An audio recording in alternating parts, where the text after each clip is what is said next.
2 மீன் நம்ம எடுத்திருக்கோம். லைட்டா ஒரு ரவுண்டு மட்டும் போட்டு நல்லா எடுத்துருங்க. மிதமா வேக விடணும். நெக்ஸ்ட் தக்காளி வெங்காயம்லாம் இது பண்றது அது அடுத்த வீடியோல பார்ப்போம். கட் பண்ணி வச்சிருக்க வெங்காயம், தக்காளி, இஞ்சி, பூண்டு எல்லாத்தையும் போட்டுக்கோங்க ஒரு எண்ணெயில.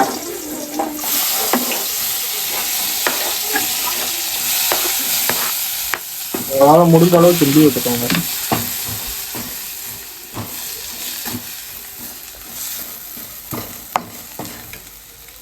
லைட்டா உப்பு போட்டுக்கோங்க.